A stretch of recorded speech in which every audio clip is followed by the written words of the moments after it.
Halo, kembali bersama saya di channel YouTube Hakim Sport. Ya, sebelumnya salam sehat dan salam sejahtera buat para sahabat tenis meja dimanapun Anda berada. Semoga kita tetap semangat menekuni tenis meja Indonesia. Baik, kali ini ada teman yang request mengenai pegangan ataupun grip untuk pen holder. Ya, jadi saya akan mengangkat beberapa hal mengenai pegangan. Pen holder ini tentunya banyak ataupun pegangan itu sangat beraneka ragam. Ya, seperti pemain China dari Malin, ya, Malin, Wang Hao, dan saat ini Susin. Ya, kita bisa melihat pegangan mereka seperti apa, kan? Dan berbeda juga untuk pegangan Jipen, ya, khususnya di Jepang ataupun Korea. Ya. Jadi hari ini kita akan membahas untuk pen holder yang Chinese style, ya. Baik, sebelum kita memegang, tentunya kita harus menyesuaikan, ya, tangan kita, ya. Ada yang besar, adapun yang kecil, ya kan. Nah, di saat memegang bat ini, ya. Nah, di sini pegangan pen holder yang saat ini saya pakai untuk di depan seperti ini, ya. Sedangkan untuk di belakang, ya, pegangannya jari saya menyentuh di karet dan berurutan, ya, bisa dilihat, ya. Ya, di sini mungkin saya hanya menempel, ya, depan, oke. Nah, ini yang saya pergunakan. Nah, sedangkan untuk pemain Susin, saya melihat di YouTube-nya pegangan depan kurang lebih sama, ya. Namun di belakang dia lebih menopang di karet 3 jari, ya, sejajar. Nah, ini yang pegangan Susin, ya. Oke, baik. Memang kalau untuk forehand, ya, di saat kita akan membuka bola ataupun spin, baik top spin, under spin, ya, dengan pegangan Susin ini, power ataupun kekuatan yang dihasilkan itu sangat kencang, ya.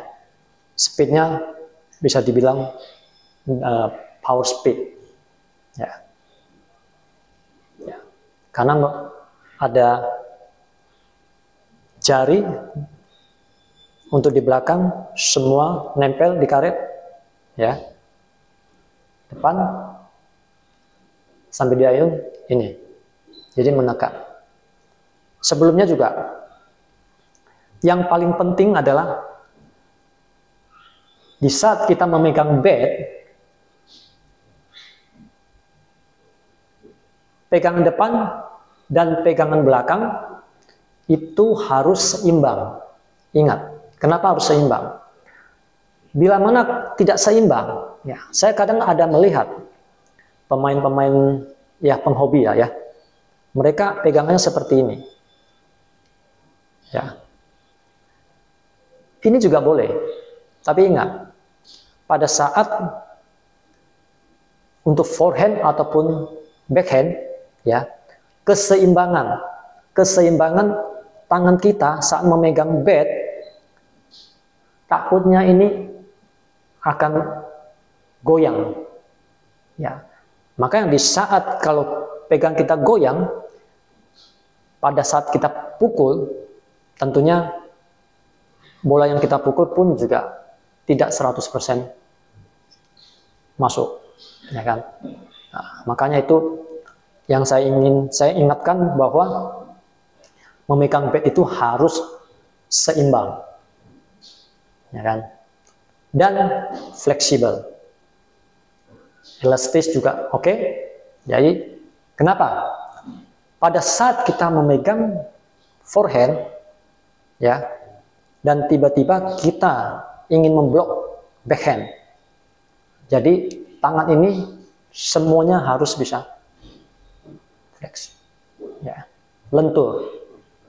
Oke. Jadi pegangan saya adalah seperti ini di saat forehand, pukul, saya spin. Nah, di saat lawan menyepin, saya akan blok. Nah, pada saat bed ada di sebelah kanan saya akan memutar ke arah backhand, ke kiri. Nah, di sini perputaran pegangannya semua akan berubah. Oke. Baik, lihat. Oke.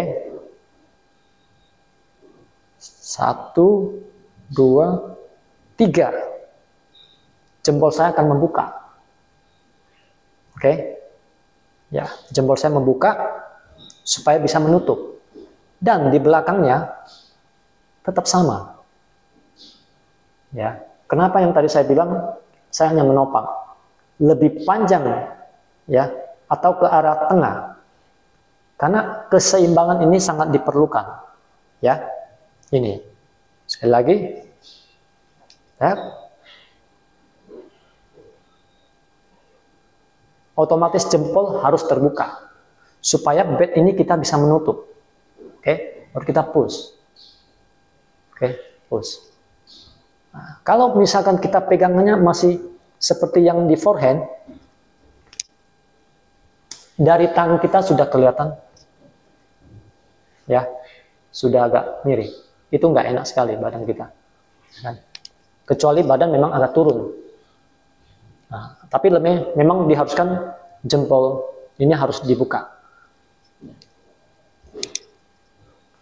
Oke, nah seperti ini. Jadi memang pegang ini selama saya lakukan, ya, lebih mirip ke Malin, ya, pemain China, ya, Malin. Ya, saya sangat suka sekali lihat dia servis, blok, serang, lihat memang luar biasa, ya, seperti ini. Ya. Oke, nah bila mana Susin pun juga dia akan berubah, gak mungkin dia pada saat dia memegang di forehand seperti ini, saat mau ke kiri, lihat, kalau dia tidak berubah maka akan tangan kita pun jadi kaku, gak enak. Ini dia, nah, harus begini. Ya kan? Namun memang kebanyakan Susin juga dia lebih condong ke Wang Hao, pukulan RPB. Ya, dia bloknya. Ya kan? Nah, kalau di sini juga, maka setiap pada saat saya pemanasan, saya lebih suka. Jadi pemanasan stroke itu kiri pakai RPB. Supaya tangan kita lentur. Oke. Nah, makanya kita kalau mau blok pun juga lebih enak.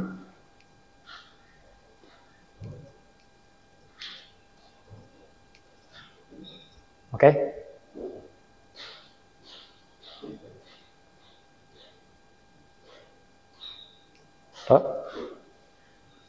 Seperti ini. Ya. Ini karena ada request dari teman dari Kalimantan, ya. Ya, jadi memang seperti ini pegangan saya, ya. Saya lebih suka belajar pen holder, ya, karena pen holder itu punya keunikan, ya, atau bisa dibilang untuk serangan memang sangat luar biasa bolanya, putarannya ataupun speednya. Untuk servis pun sama, ya, servis itu lebih tajam, lebih banyak putaran, lebih banyak gaya, ya kan? Nah, pakai kiri pun sama, ya. Nah, tapi bukan berarti untuk shorthand juga susah, enggak, tergantung dari kita, ya. Maka kita coba pelajari servis-servis dari pemain yang top, ya, pemain dunia. Kita lihat posisinya, ataupun banyak video-video YouTube pembelajaran servis, ya. Nah, oke. Ya, mungkin itu aja yang mungkin saya sampaikan, ya. Satu juga nanti perlu diingatkan, ya, pemain pen holder itu tidak gampang, ya. Nah, pemain pen holder itu sebenarnya adalah pemain serang, ya kan, membutuhkan kaki yang lincah, harus latihan, ya kan. Saat ini saya juga karena latihan sudah agak jarang, serangan saya hanya beberapa pukulan, ya kan, di saat bola di kanan, ya kan. Saya lebih condong untuk pertahanan, ya kan, untuk servis pertahanan, ataupun tiba-tiba saya serangan balik, seperti itu, ya kan. Tetap harus latihan bola banyak, ya. Untuk latihan servis pun juga sama, ya. Inilah pergelangan tangan kita untuk pen holder ini sangat-sangat diperlukan sekali. Ini sangat penting, ya. Ya, pergelangan ini sentakan, ayunan badan pun juga harus ikut ayun, tidak boleh diam. Oke, dia harus ayun ke arah mana? Ayun, ya, seperti itu. Oke. Ya, mudah-mudahan bisa dimengerti, ya. Kalaupun tidak jelas, silakan WhatsApp saya di nomor 0878 000 90034. Silakan WhatsApp saya. Saya akan siap sharing, ya, akan membantu apapun yang bisa saya bantu. Ya, seperti itu. Dan nantikan juga untuk ke depan saya mungkin akan memberikan beberapa trik, servis, spin, block, ya, dan lain-lain. Dan juga untuk bagaimana cara menghadapi karet bintik, baik proses maupun tidak proses, ya. Tapi saran saya, jangan terpengaruh oleh dengan karet proses ataupun seperti apa. Yang penting karet itu tidak berminyak ataupun berbedak. Saya yakin semuanya sama, bisa dihadapi, ya. Dan pemain bintik itu rata-rata, kalau yang memang jago bisa memainkan bintik, itu adalah tangan mereka. Tangan mereka itu yang menghasilkan bola yang sangat luar biasa. Nah, kalaupun karet hanya berapa persen membantu bola itu berhenti, goyang, dan lain-lain sebagainya.